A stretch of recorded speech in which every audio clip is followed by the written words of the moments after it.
tayo sa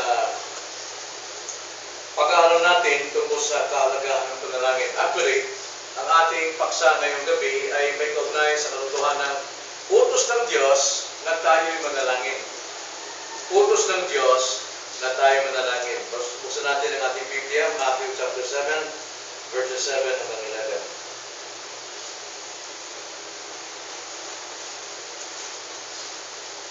Mateo 7, versikulo 7 hanggang 11. Ganito ang sabi.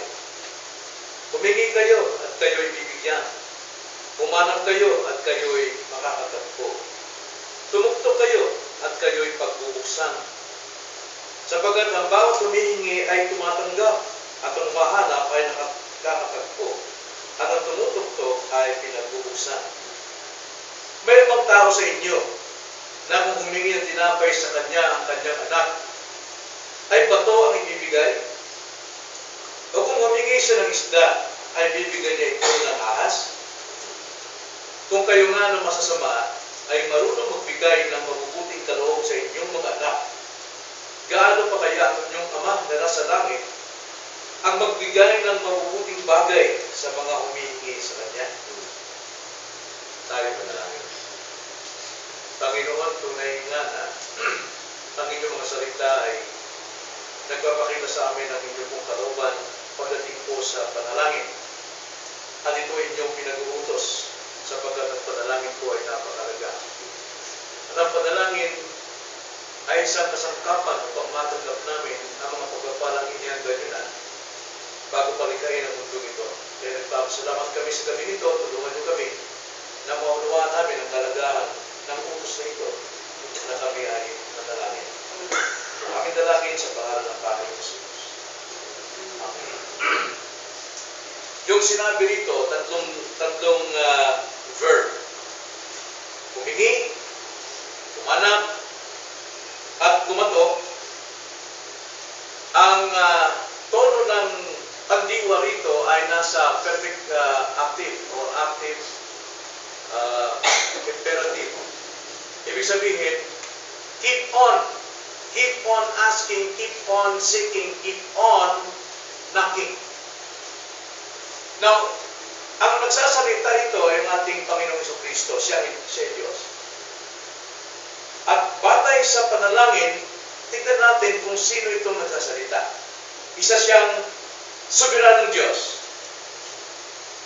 Walang anumang bagay sa mundong ito, sa sansinukob na ito, na hindi tinikha ng Panginoon. At walang anumang bagay o pangyayari na maaaring mangyayari at mangyayari pa na hindi mula sa Diyos, sapagkat ito'y providensya ng Diyos. Kaya nga, ang Diyos natin, siya ang soberanong Diyos sa providensya. Now, alam natin walang anumang mangyayaring aksidente sa ating buhay. Lahat nasa kalooban ng Diyos. Siyang may likha ng simula. At siyang may likha ng katapusan. Lahat yan, sa simula hanggang katapusan, ang Diyos naglikha niya. Alam niya ang lahat ng bagay. Alam niya ang lahat ng mangyayari. Alam niya at nakikita niya lahat ng pangyayari ng providensya, sapagkat ang Diyos ay walang hanggan. Lahat ay present sa Kanya. Soberano ang Diyos sa lahat ng bagay, maging sa panalangin. Ang Diyos, sa Kanyang pagkasoberano, nagbigay siya ng kasangkapan para matanggap natin ang mga nilikha niya at mga pinahintulot niyang mangyaring mabubuting bagay sa ating buhay. Alam niya yan. Para sa ganun, matanggap natin ang kanyang mga inihanda, siya ay nagbigay ng kasangkapan. Nagbigay siya ng means. At ang means na yan ay ang panalangin. Kaya ang panalangin ay kalooban ng Diyos na dapat natin gawin, sapagkat mayroon na siyang mga nilikhang bagay para sa atin at matatanggap natin ito sa pamagitan lamang ng panalangin. Kaya napakalagang panalangin na ito'y ating gawin. Kaya nga sa bawat Kristiyano, ang panalangin hindi dapat iutos sapagkat dapat ito na ang buhay ng tao. inaasahan na ng Diyos na lahat ng bagong tao, bagong nilikha, ay mananalangin. Mapapansin natin sa Mateo 6, versikulo 5, ganito ang sabi niya, no, magturo siya sa panalangin. Ang sabi niya sa verse 5, at kapag kayo ay nananalangin, yung salita dyan, at kapag kayo, hindi sinabing kung kayo mananalangin. Ibig sabihin ng kung may gana, kung may panahon. Kundi, kapag, ibig sabihin sa tuwing kayo yung mananalangin, ibig sabihin, inaasahan ng Diyos na ang mga Kristiyano ay nananalangin. Nananalangin. So isa pa, sa Lucas 11, versikulo 2, ganoon din ang kanya sinabi. Sinabi niya sa kanila, kapag kayo'y nananalangin, ibig sabihin, sa tuwing kayo'y nananalangin, nagpapahiwatig na ang mga Kristiyano, buhay nila ang pananalangin.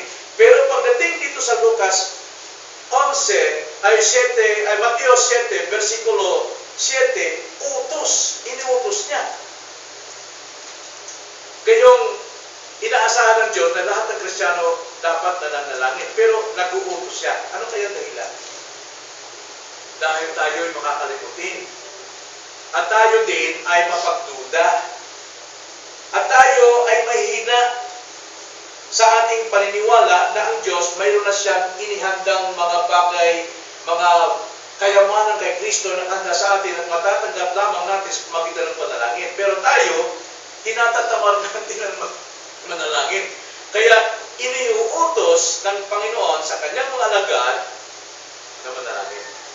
Kaya itong paksa natin, utos ng Diyos na tayo'y manalangin. Ang sabi diyan, humingi kayo, humanap kayo, tumukto kayo. Yan ang panalangin. Sa bawat panalangin, ito ang tinataglay. Humingi, humanap, at tumukto. Dapat sa panalangin, yon ang nilalaman. Now, titignan natin ang ilang tanong para masagot natin bakit uutos ng Diyos na tayo manalangin. Una, bakit ipinag-uutos ng Diyos ang manalangin batay sa ating text? Bakit ipinag-uutos ng Diyos? Verse 7. Humingi kayo at anong kasunod? Kayo ay bibigyan. Humanap kayo at kayo ay makakatagpo. Tumukto kayo at ano yung pinapakita dyan? Kapag tayo ay nanalangin, tiyak may kasagutan. Yun ang ating nakakalimutan. Kinatataparan natin manalangin, kaya sinabi ng Panginoon, once na kayo humingi, kayo'y tatanggap. Once na kayo humanap, kayo'y makakatagpo. Na once na kayo'y tumuktok, kayo'y pagbubuksan. Kaya utos niya, napakalaga na tayo manalangin, sapagkat sinasabi niya, tiyak ang kasagutan sa panalangin. Alam nyo, sa amin na mag-asawa, itong nangyari sa biyahe, hanggang sa bahay, sa mga nangyari, lahat prayer. Para kami kinikiliti every morning pagka kumakain kami, dahil nakikita namin yung nangyayari na maliit na bagay na hindi na mapansin ng Kristiyano, pero tinutupad ng Diyos. Kaya sabi nga, dapat nating ipaalam to sa mga kapatid, na kahit sa maliit na panalangin, ang sabi nito, tatlong tiyak. Dahil napakalaga yung utos. Bakit ipinag-utos ng Diyos ang panalangin? Dahil tiyak ang kasagutan. Ikalawa, anong ugali ang tinuturo ng Diyos panalangin? Anong ugali? Nakikita niyo sa verse 7. Tatlo din, di ba? Yung ugali dyan, humingi. Ano ba isang ugali? Humanap. Ano yung isa? Tumuktok. Alam nyo, pag humingi tayo, lumalabas yung ating totoong ugali. Meron bang tao humingi? Hingi na! Hingi! Di ba? Hindi. Nagalasan pag humingi tayo, nakikiusap eh. Hingi naman. Bigyan naman ako yan. Yung paghingi, pinapakita ito ng Diyos at tinuturuan tayo. So once na tayo humingi, tayo tinuturuan magpaktuba. Ang sarap humingi. Subukan mo humingi, anak ko, bigyan mo ako yan. Gusto ko ako ito. Pero kung nga makaawa, nung may paiyak-iyak ka, nakahindingi naman yan. Lalo yung anak ni Noe may lagnat. Walang magawa yung mag-ina. Kahit nakahiga, may lagnat yung nanay. Pag sinabi ng bata na, tubig! Ikawawa kasi. Napalamlam yung mata, tinalagan to. Tayo yung may lagnat na nanay. Dahil anak yung hihingi. Nakikita yung kababaan ng bata. Ganon din tinuturo sa atin. Yun ang ugaling tinuturo sa atin ng Diyos pagka tayo hihingi. Mapagpakumbaba. Si Bartimeo. Naalala si Bartimeo? Sa Mark chapter 10:47, di ba? Nung dumating ang Panginoon, narinig niya sa bulungan ng mga tao, dumating ang Panginoon. Sumigaw siya, Panginoon, Jesus, anak ni David, mahabag ka sa akin. Ang sabi ng mga, tumigil ka. Pero lalo pa siyang nagpursige. Maawa ka sa akin. Mahabag ka sa akin. Yun ang kanyang pakiusap. Humigil siya. Kaya sabi ng Panginoon, binaliwala pa ng Panginoon, sa dami ng tao sumisigaw, pero narinig ng Panginoon yung iyak ng humihinging tao ng kanyang haba. Tumigil ang Panginoon, sabi niya, tawagin yung tao yun. Nang lumapit si Bartimeo, anong nais mong gustong gawin ko sa iyo? Anong hiningi ni Bartimeo? Sana yung mabigyan siya na Bartimeo. Binigyan ng Panginoon dahil humihingi si Bartimeo. May isang babae, isang lalaki pa na kitongin sa Matthew 8. Ang sabi ng kitongin, kung luluubin mo, ako'y gagaling. Ang sabi ng Panginoon, kalooban ko, gumaling ka. Dahil humihingi. Mayroong kapakumbaba. Kaya napakasarap pong manalangin dahil natuturuan tayo magpakumbaba. Ikalawa, kumanap. Kumanap. Anong ugali ang pinapakita dito? Kapag kayo ay naghahanap ng isang mahalagang bagay sa inyo,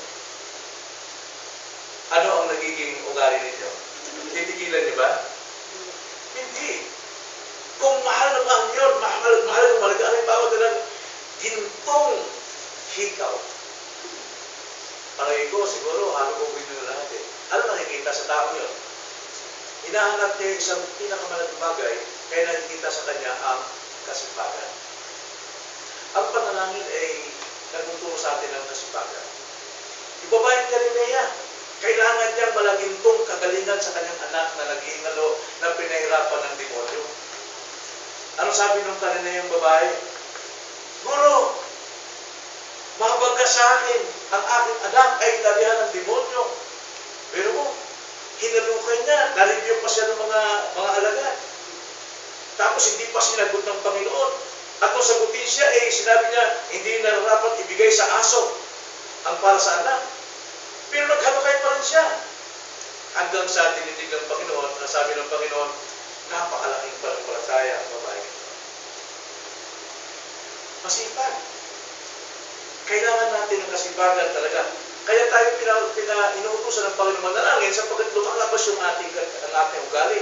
Unang ugali ay kapakumbabaan, kasipagan. Tumuktok. Anong pinapakita ng ugali dyan? Pagka kayo tumutok-tok.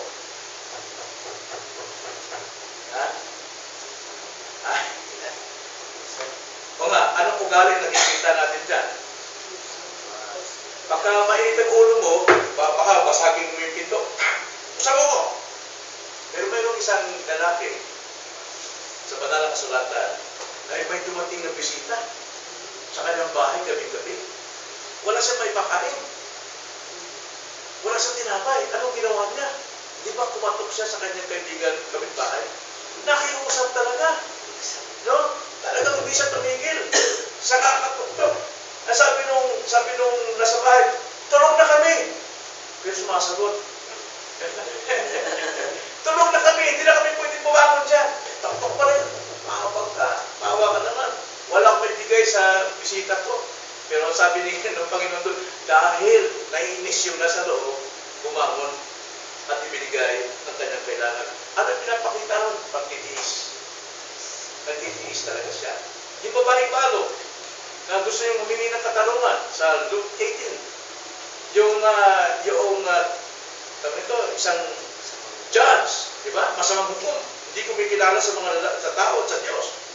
Pero dahil nagtiis talaga sa pinto, talaga katok talaga yung babae, gusto niya makatanggap ng katarungan, binigyan siya. Kaya nga, ask, seek, and knock. Utos ito ng Diyos sa atin. Ito ay active, imperative, continuing. Keep on asking, keep on seeking, keep on knocking. Ugali ang hinahanap ng Diyos sa panalangin. Ngayon, ay katlong tanong. Yung unang tanong, bakit iniutos? Ang manalangin, sigurado, may sagot. Anong ugali tinuturo ng Panginoon? Mapagpakumbaba, kasipagan at papagtiis. Now, bakit ganitong ugali ang kailangan sa panalangin? So, tingin natin. Bakit ganitong ugali ang nais ng Panginoon makita sa atin? Verse 8. Sapagkat ang bawat humingi ay tumatanggap. Sapagkat ang bawat tumahanap ay nakakatagpo. Sapagkat ang bawat tumutuktok ay pinag-uusan. May ginawa, may kasagutan. At sino sasagot sa panalangin? Ang Panginoon. So, ano tinuturo? Itong ugali na tinuturo ng Diyos sa atin sapagkat ito ang kalooban ng Diyos para sa atin. Yun ang kalooban ng Diyos. Yun ang kalooban na maging ugali natin sa panalangin. At ikalawa, dito rin nakabatay ang ating pananampalataya sa panalangin. Ang humingi, ang humanap, ang tumuklo. Diyan nakabatay ang ating pananampalataya. Dahil kung isa rito, sa tatlong ugaling ito, wala sa iyo, hindi ka sumasampalataya, hindi ka naniwala, kaya walang halaga sa iyong panalangin. Magkulang ka rito. Kaya nga, nasa acronym lang yung prayer, ask di ba? A-S-K. A means asking, S means seeking, and K means knocking. Prayer means ask. Di ba? Prayer means ask. At ang ask dyan ay active imperative. Utos talaga. Keep on asking. Keep on asking. Dahil ikatlong kahalagaan dito natin maranasan ang katapatan ng Diyos. Kung lagi tayong humingi, humahanap, tumutugtog, maranasan natin ang katapatan ng Diyos. Now, ginamit dito yung Matthew example sa isang taong masama. Verse 9. Ang sabi rito, mayroon bang tao sa inyo na kung humingi ng tinapay sa kanya ang kanyang anak, ay bato ang ibibigay? Na may paliwanag dito may interpretation dito si Barclay. Nasabi dyan, ano ba ibig sabihin niya? Yung anak mo humingi ng tinapay sa tatay, tapos yung tatay naman, sila ulo naman ng tatay ito, binigyan ng bato. Ano ibig sabihin nun? Pandaraya. Pwede bang mandaya ang isang ama sa kanyang anak? Kasi sa panahon yun, pag nagpunta ka sa kanilang ilog, yung Galilee na pinangisda ni Pedro ng isda, yung mga batulon, may mga batong bilog na maninipis, parang tinapay, kung tawagin yan, combs. No? Manipis na, parang nakita mo tinapay, chapati, di ba sa Saudi? Chapati. Gano'n ang mga bato roon sa tabi ng ilog. Ngayon yung halimbawa yung anak mo, nandun kayo sa tabing tabi ng daga, hingin yung anak mo ng tinapay, bibigyan mo ng bato, sabihin doon ako, kain mo. Ano ibig sabihin doon? Panlilin lang. Kung manlilin lang ng isang ama sa kanyang anak, ano yung pinakikita niya sa kanyang anak? Kalupitan. Diba? Ganyan kaya ang Diyos? Hindi. Sa panalangin, maranasan mo yung katapatan ng Diyos. Hindi panlilin lang. Ano ba? Verse 10, o kung humingi siya ng isda, ay bibigyan niyo ito ng ahas? Now, again, ang paliwanag ni Pablo rito, doon sa dagat naman, mayroong mga isda roon, na alam naman natin na may isda na parang ahas. Diba? May mga isda, hingi ng isda yung anak mo, bibigyan mo ng ahas. akala ng bata, isda talaga, pero ahas pala. So, doon sa Lucas naman, kung hingi ng itlog ang iyong anak, bibigyan mo ng alakdan. Kasi sa tabing itlog din yun, mayroon ding pato, may itlog doon, pero yung pala, yung alakdan na nakabaluktot na ng konting itlog. Pag gugutom yung alakdan, ito anak ko, kainin mo. Pag hawak mo, bubuka ngayon yung alakdan. Hindi.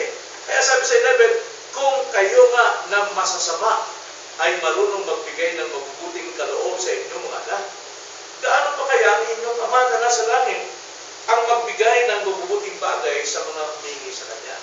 Yung ibig sabihin na masasama dyan, hindi na nga ng kriminal, no? Bagamat gano'n. Ang kahulugan dyan, pray. Kung kayo mismo ay, kayong mga magulang ay makasalanan, ay hindi nyo nilirin lang inyong anak, pinapadaman nyo inyong pagmamahal sa Kanya at katapatan, gaano pa kaya ang Diyos? Kaya sa panalangin, ipinapakita rito, ganito ugali ang nais ng Panginoon sapagkat dito natin maranasan ang katapatan ng Diyos. Kaya nga, ito nga ang naging dahilan bakit sinirpi ko. Dahil yun ang aming naramdaman ni Mama sa umaga para kami kinikiliti. Dahil nararamdaman namin sa maliit na bagay yung faithfulness ng Panginoon. Nakikita namin talaga na talagang tinutugon ng Panginoon ang prayer. Ask, seek, and knock. So anong leksyon po nakikita natin dito? Una, panalangin ay gawaing inasahan ng Diyos sa atin. Dapat talagang manalangin tayo. Yung paghingi natin ng gabay sa umaga, panalangin natin sa ating mga anak na papasok sa eskwelahan. Hindi huwag natin iasa sa takbo ng sanlibutan o iasa natin sa takbo ng common grace. Ang Diyos ay mabuti. Pero common grace, hindi yan talaga makapagliligtas sa atin. Ang common grace, nagpapakita ng kabutihan ng Diyos, pero ang kanyang mga anak, dapat nananalangin, hinihingi ng special grace. Pag sa expressive grace, ang Diyos ay soberano. Siya ang may hawak ng lahat ng providensya, lahat ng bagay na arrange, at lahat ng bagay na kanyang bibigay sa kanyang mga tao ay nakahanda na, matatanggap lamang sa pamagitan ng panalangin. Kaya dapat bilang mga Kristiyano, hindi tayo dapat umaasa sa kapalan. Hindi tayo umaasa sa dualism, kundi umaasa tayo sa kasoberano ng Diyos. Mayroon siyang inihanda sa akin, kailangan kong hingin ngayon. Kailangan kong hanapin. Yung seeking dyan, mayroon tayong responsibilidad. Once we ask, then seek. Hindi tayo katulad na watapan na naghihintay na, ay, swerte. Yung pinanalangin natin, hanapin natin. Yun lang isang active doon na keep on seeking na mayroon tayong tutunan, yung seeking. Dapat. Every day. Once nag-pray tayo, humingi tayo ng kaligtasan sa ating trabaho, sa ating pagpasok, hanapin natin yung kaligtasan. Gawin natin na tayo ay maligtas sa disgrasya. O paging mainit ang ulo, kung magmamaneho, o masyadong magmadali sa pagsakay sa jeep, kung lalambitin sa jeep, piliin mo na ikaw ay nakasakay ng mabuti. Huwag mong sabihin na, kahit konti, kahit puro dalhin lang, at dyan ng Diyos eh. Hindi pwede yun. Sasaluin ako ng Diyos, hindi ako masasaktan. Hindi, tsakin mo. You have to seek safety.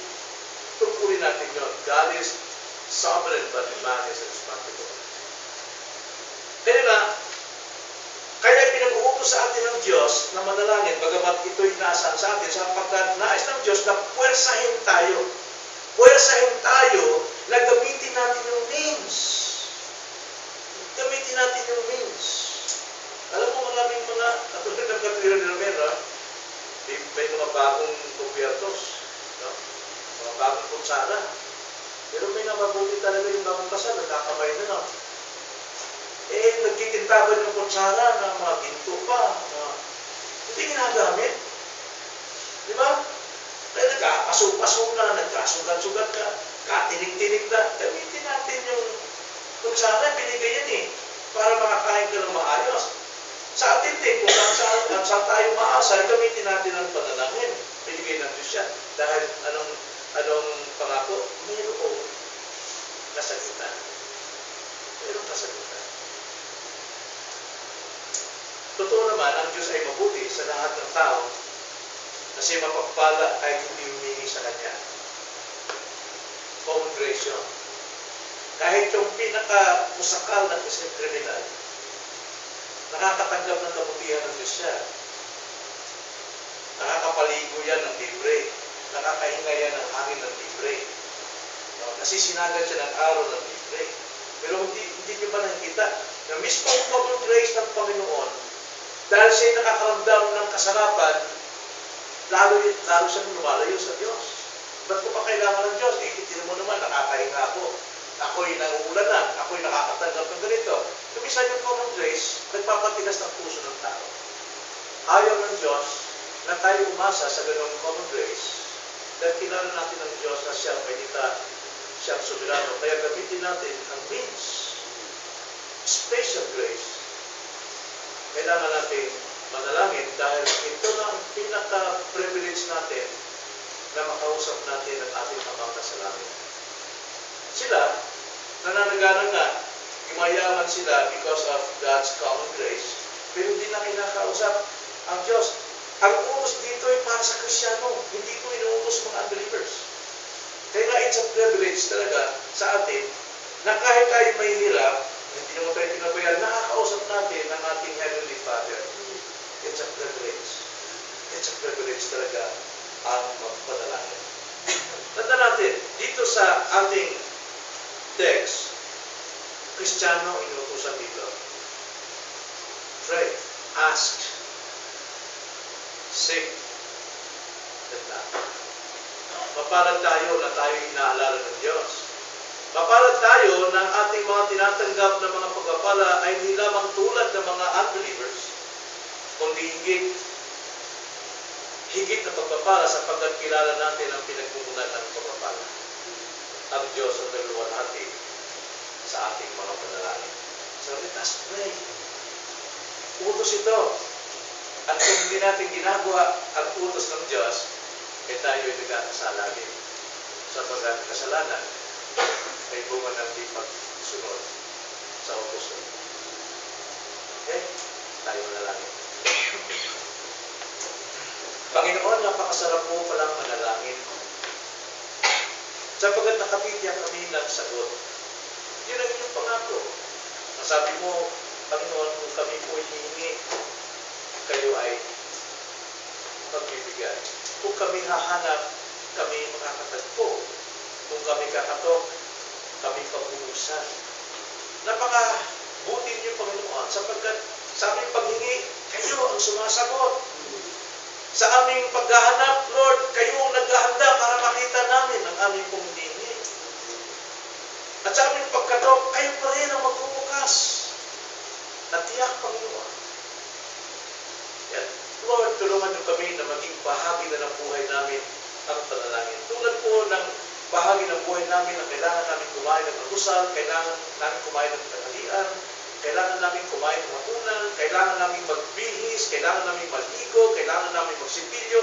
Nawa, Panginoon, maging bahagi ng aming buhay na kailangan namin manalangin. Sapagkat ito'y pribilehiyo, hindi pagpapala sa inyong mga tao na sa araw-araw nakakausap namin kayo sa pamamagitan ng panalangin. Isang privilege po, Panginoon, na kami ay makipag-usap sa isang Diyos na makapangyarihan, Ama namin na sa Diyos. Kaya samahan niyo kami, Lord. Sabi po, pananalangin ngayon, at kami po'y sumasampalataya, nangyarihan kayo, nakikinig kayo sa aming panalangin, at alam namin na ang panalangin namin ayon sa inyong kalooban, na mayroon po itong tiyak na kasagutan. Kung aming dalangin sa pangalan ng Panginoon.